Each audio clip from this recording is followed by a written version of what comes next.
Hi, this is Johan from Candlemass, and you're listening to the Dan Chan Show on Hard Rock Hell Radio. Okay, so I've got Johan from Candlemass. How are you, my friend? I'm fine, thank you. How's Sweden coping? Mind you, they didn't really do much, did they? It's very hot right now. Yeah. But you shouldn't complain because it's cold here most of the day. So of course, I'm having a good time. But unfortunately, I'm working still during daytime. But soon there is vacation coming. Yeah. Yeah, okay. So I'm going to let's go back in history for the benefit of those that don't know. So I know you probably mentioned this a few times, but I need to fill in my listeners with the history here. So on the 1986 Candlemass debut album Epicus, Doomicus, Metallicus, you were a hired gun, so to speak. You didn't move forward with the band after the recording. And then 30 years later, you came back and performed on last year's The Door to Doom. Did you ever think you'd be a full-time in Candlemass? What were you doing for those decades between the albums? And was it ever close to happening years before? Nothing was supposed to happen back in time because they called me up. I don't know exactly what year it was, but they wanted me to do a couple of demos, and because they were looking for a singer. And I did a couple of demos with the guys, and then in the end they found Thomas Wikström. Yeah. So, and I've done these anniversary gigs, and I've been out doing a couple of gigs since 2007, I think. Yeah. I did the first one, so that's it. Is that when you performed Epicus in its entirety? Yeah, that's right. Very cool. It's very cool. And you're a songwriter as well. You mix between the genres, don't you? Between pop and rock and metal. Is that right? No, that's not exactly true. People have heard a couple of songs that I've done that are more kind of softer music. But when you're writing songs, sometimes it's good to clear your head with something else. You listen to the heavy drums and the distorted guitars for hours, so it's a way to clean your head to make a different kind of style. So and some people thought they were great songs, so that's about how those songs came out.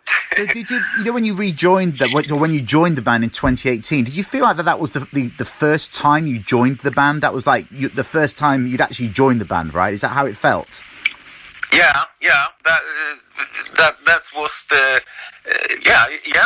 that's exactly the way it was, because we were talking before I joined them, and I said if we do this now, I'm gonna do Candlemass 100% and nothing else. Exclusive. And Exclusive. I've kept my promises, and I'm ready to do anything for the band right now. So with all that in mind, did you feel pressure when doing the Door to Doom album, the added expectation? Were you nervous of how it would be received, or was it a moment to relish? No, I've done recordings through my life, so I wasn't nervous, but of course, you don't know what the listeners will expect from you, and of course, thoughts came to my mind that some people could think that they're picking up the old singer, and it's just to do some final money in the very end, or can he still sing, and things like that. So, but it all turned out well, and I really had a good time in the studio. So, of course, I didn't know from the beginning how it all would turn out, but pretty soon I felt that this is going to be okay. Yeah. And obviously with the album you had the Grammy nomination for Astorilus, the Great Octopus. That must have been a buzz, right? I mean, what was it like finding out? And of course you went to LA, didn't you? No, I actually didn't. Oh, you didn't? The band went, didn't they? The band went there without me because I had a vacation with my whole family that was planned for 6 months. Fair enough. so I couldn't. I was about to. I was thinking that, well, I'm flying down to my family, and then I'm flying over to LA, and then I'm going back. But it would have been a mess. So, but that was just what do you say? Bad coincidence. Yeah. But it must have been a cherry on the cake for the whole experience of the album to have that nomination, right? Yeah, absolutely. So I was. We all were in shock, actually. So it deserved it. It deserved it. Yeah, thank you. And obviously, with Tony Iommi performing on the track, do you think that helped make the song even more special? I mean, it must have done. You're a Black Sabbath fan, right? Yeah. To me, Tony Iommi's guitar riffs, they are everlasting. He's the grandfather of heavy riffs, in my opinion. Yeah, so, sure. And of course, I think it was. What do you say? Of course, his presence have made the song more. What do you say? Special. Well, just special. Yeah. Of course. So, throughout the years that you weren't in the band, did you keep an eye on the band's progress through the years, or did you just turn a blind eye to it? No, actually, we have been friends all through the years, me and Candlemass. We haven't met on a regular basis, but, I met the guys and I've been to weddings and things like that. That's so nice. We've always been friends. But, I've been into my own music, which also is, what do you say, heavy metal style. So no, I haven't kept the eyes. Of course, when I met the guys and they were talking about things around the band, that's what I knew. Mm-hmm. So in March, the Pendulum EP came out. How did that come about? Because it's predominantly demos, isn't it? Yeah, actually, when I did the Door to Doom album, I didn't know that there were a couple of leftovers. Oh, really? No. They told me a couple of weeks when the album was done that there are a couple of more songs, and we can maybe do an EP on them. But they weren't exactly satisfied about the way how these songs. The sound of the songs or the spirit of the songs, they wanted to make a few changes, and when I first heard the songs, and I said, "Whoa, what's wrong with these songs? They're great songs." And we did a few changes, and what do you say? I sang for the top of my lungs. Yeah, I can tell. So with the so last year you did what I would class the perfect tour. You toured with Ghost on a few European dates. You must have, it must have appealed to their, Candlemass must appeal to their fans, like vice versa. It was such a perfect tour.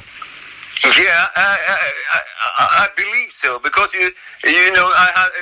we all had the same feeling in the beginning of the tour, that what will the Ghost audience say when we're coming out there on stage. But I felt so good, actually. They were with us from the very beginning, so it was a fantastic tour with Ghosts. So lovely people, I can tell. Yeah, and did that tour spot from, because I don't think you were involved when Candlemass performed with Ghost on an Enter Sandman cover performance. Is that where it sparked, or is it the fact that it's like the music scene in Sweden's very close? Yeah, on the telly. Yeah. Do you think, is that where the relationship started with Ghost, or is that? I think so. Mappe is actually a good friend of Tobias too. Yeah. So it's the Swedish music scene's quite family orientated, close. I can't tell, actually. I'm not that experienced, but if sometimes friends, other musicians call you up and want you to do something with them, and like friends, of course. Yeah. So going to the touring side of things, have you adopted the old Candlemass songs that you didn't perform on the record as your own live? Are you putting the Johan spin on them? Yeah. What's I think that so. like? What's it like? The songs are great, and we were talking about it when I joined the band, of course, and we were discussing which songs are you ready, or do you want to do, Johan? They asked me that, and they suggested, listen to this one, do you like this one, and the complete Nightfall album is awesome, so I really love all the songs that we're doing live. So of course he's was a more high pitched singer than I am, but if I push a bit,